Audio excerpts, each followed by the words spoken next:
When the going gets tough, the tough get going. I'm the president of my Toastmasters Club, and I've had one person back last year in September of 2023 that decided that they weren't going to continue their membership with our club. And specifically, I know exactly what prompted that decision. So earlier in September, I had made a speech, I had delivered a speech to my club about doing more speeches, just getting up there and speaking. It doesn't have to be perfect. Even when I speak, it doesn't have to be perfect, as long as I get up here and try. It's kind of like going to the gym. You work out, and some days you feel it more than others, and some days you feel really good when you leave the gym and you're like, yes, I got my workout in, I'm on the right track, I'm doing, I'm feeling good. And then there's other days where you really have to talk yourself into it. And you may not be feeling it, but you go to the gym, you drag yourself in, you work out, and then you're like, I'm glad I did that. It's the same thing with Toastmasters. Toastmasters is the workout gym for communication, both verbal and nonverbal communication. So body language is so important.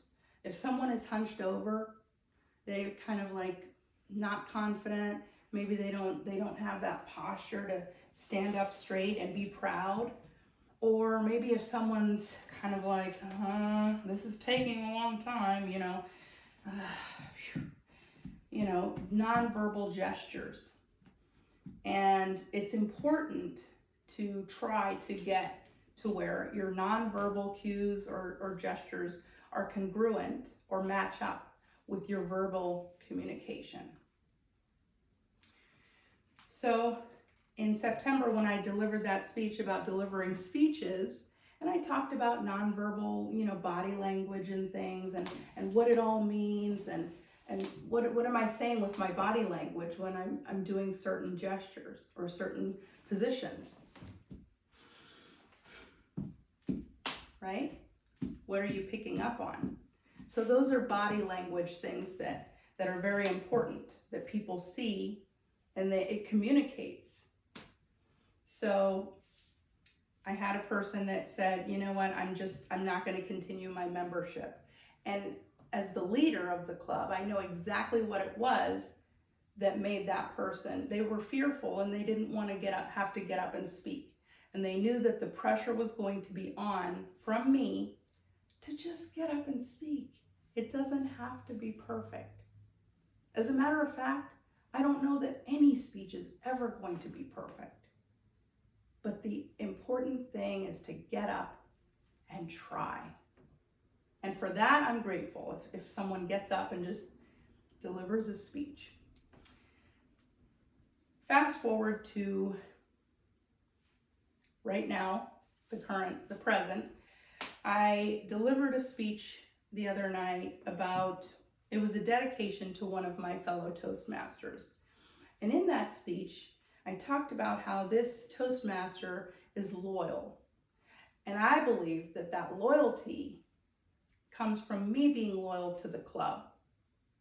I've showed up to every meeting. I'm delivering speeches. Like, I'm doing all of the things that I'm asking them to do. And this person told me that they were really not wanting to come to the meeting that night. But I'm sure now that I dedicated that speech to this person, that they're glad they showed up. And I thank them for showing up, because that night, that person just really wasn't feeling it. And that's okay. It's kind of like that time where you drag yourself into the gym and you're like, I'm glad I showed up. So I delivered the speech about my loyalty to the club, and in turn, I believe that my fellow Toastmasters are loyal to me. And whether that's true or not, this person probably sensed that they couldn't deliver that same loyalty to me. And so they called for a meeting for tomorrow. And that's okay, because I'm anticipating the worst case scenario, that this person who is an officer will resign from their officer duties, but also that they will maybe no longer be a member of our club. And so I have to be okay with that, because the direction that I'm moving the club forward with my vision that I have in my mind, I only want people that really, really want to be there. I want that strength, that camaraderie. And if somebody is even waffling back and forth on whether they want to continue with our club, I'd rather not have them there. I want people that want to be there, that are happy, that enjoy coming to the meetings, and they enjoy the company of their fellow Toastmasters. So, to recap,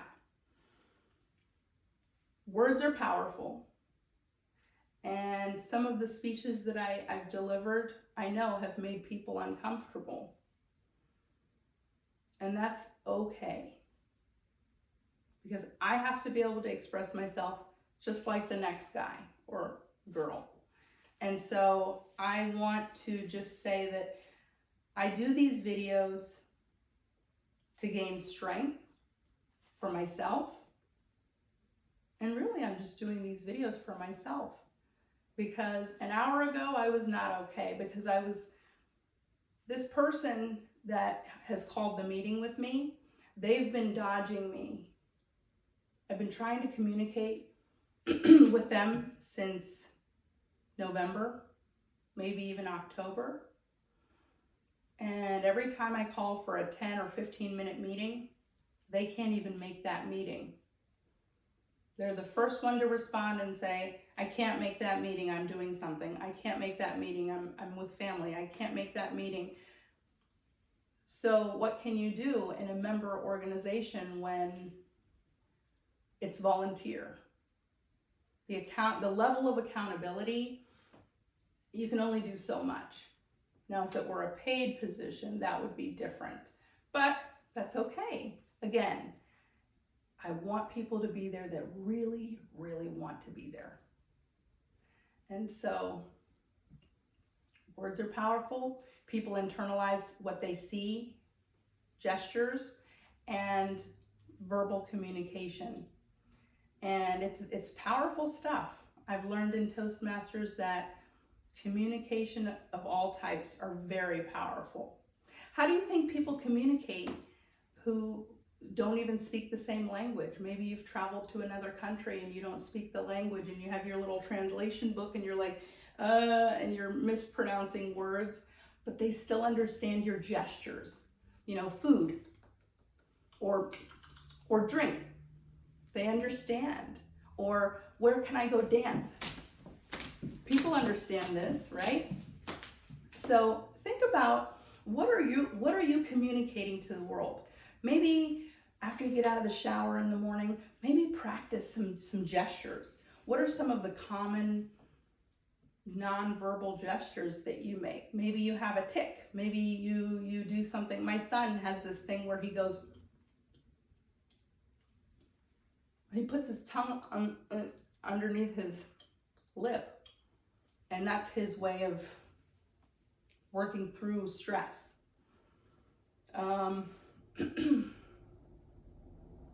I do things, I'm sure I do things that you know, oh, I know what I do. I pick at my fingers and then they bleed, like my finger, my cuticles.